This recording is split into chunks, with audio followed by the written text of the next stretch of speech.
Hello hi friends, welcome to my world my kitchen. ఈరోజు మనం గోంగూరతో recipe చూసేస్తున్నామండి. అది గోంగూర గిన్నె పచ్చడి అన్నమాట. మనం ఫంక్షన్స్లో విందులో అయితే కంపల్సరీగా మన గోంగూర పచ్చడి అయితే కన్ఫామ్గా ఉంటుంది. ఎందుకంటే మన ఆంధ్రాకి స్పెషల్ అన్నమాట గోంగూర పచ్చడి. చాలా టేస్టీగా ఉంటుంది. అసలు అలా బిందులో వేసే టైప్లో మనం కూడా అంతే టేస్టీగా ఎలా ప్రిపేర్ చేయాలో ఈరోజు నేను మీకు చూపించబోతున్నాను. ముందుగా గోంగూరని బాగా క్లీన్గా కడిగి పెట్టుకోవాలండి. ఆ తర్వాత ఒక గిన్నె తీసుకొని అందులో ఒక 2 స్పూన్స్ ఆయిల్ వేసుకొని ఒక 50 గ్రామ్స్ పచ్చిమిర్చిని వేసుకోవాలి. ఇవి మనకి కొంచెం దూరగా వేగాలన్నమాట. ఈలోపు మనం గోంగూరని చక్కగా బాగా కడుక్కోవాలండి, లేకపోతే ఇసుక మట్టి ఎక్కువగా ఉంటుంది. సో నీట్గా కడిగి మనం పక్కన పెట్టేసుకుందాం. ఈలోపు మనకు పచ్చిమిర్చి కొంచెం వేగినాయి కదా. ఆ తర్వాత ఇందులో నేను ఒక టమాటాని వేసి లో ఫ్లేమ్లో పెట్టి మూత పెట్టి మగ్గించుకోవాలి. జస్ట్ మనకి ఒక టమాటా అయితే సరిపోతుందండి. ఆల్రెడీ మనకి గోంగూర పుల్లగా ఉంటుంది కాబట్టి ఇది మనకు జస్ట్ మనం మగ్గటం కోసమే వేసుకుంటున్నాం. అది కాక కొంచెం టేస్టీగా ఉంటుంది. చూడండి, ఇప్పుడు మన టమాటా పచ్చిమిర్చి బాగా మగ్గిపోయినాయి.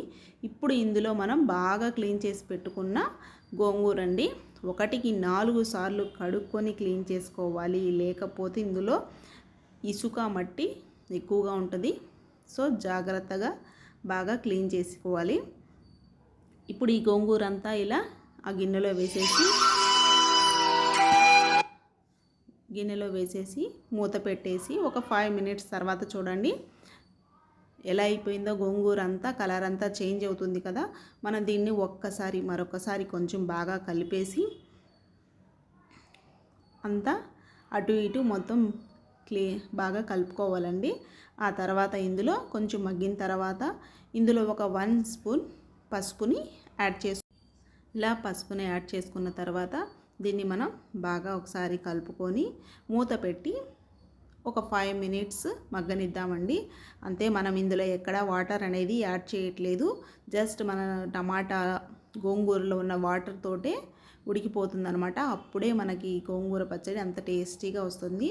ఆ తర్వాత ఇందులో ఒక 2 ఉల్లిగడ్డలు పెద్ద ముక్కలుగా కట్ చేసి మూత పెట్టేసి మగ్గనిద్దాం. ఉల్లిగడ్డల్ని ఎప్పుడైనా మనం లాస్ట్లోనే వేసుకోవాలండి.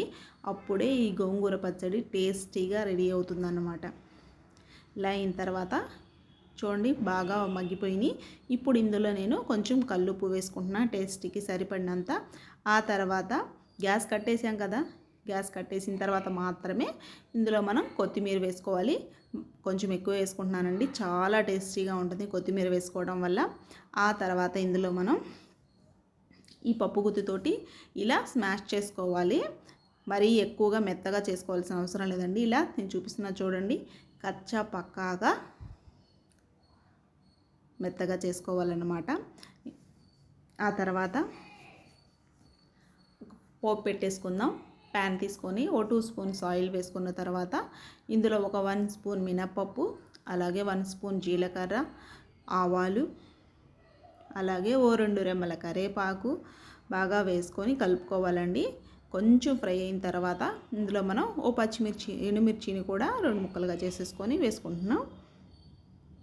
ఆ తర్వాత ఫ్రై అయిన తర్వాత లాస్ట్లో మనం గ్యాస్ కట్టేసిన తర్వాత ఒక 4-5 వెల్లుల్లి రెబ్బల్ని దంచుకొని ఇందులో వేసుకోవాలండి. మనకి ఫ్రై అవ్వాల్సిన అవసరం లేదు వెల్లుల్లి రెబ్బలు, అప్పుడే మంచి ఫ్లేవర్ వస్తుందన్నమాట. చూడండి, ఇప్పుడు ఈ పోపు అంతా మనం ముందుగా మెత్తగా చేసుకున్న చట్నీలోకి వేసేసుకోవాలి. అంతేనండి, మన ఆంధ్ర స్పెషల్ గోంగూర గిన్నె పచ్చడి రెడీ అయిపోయింది. వీడియో కానీ నచ్చితే లైక్ చేయండి, షేర్ చేయండి, సబ్స్క్రైబ్ చేసుకోండి.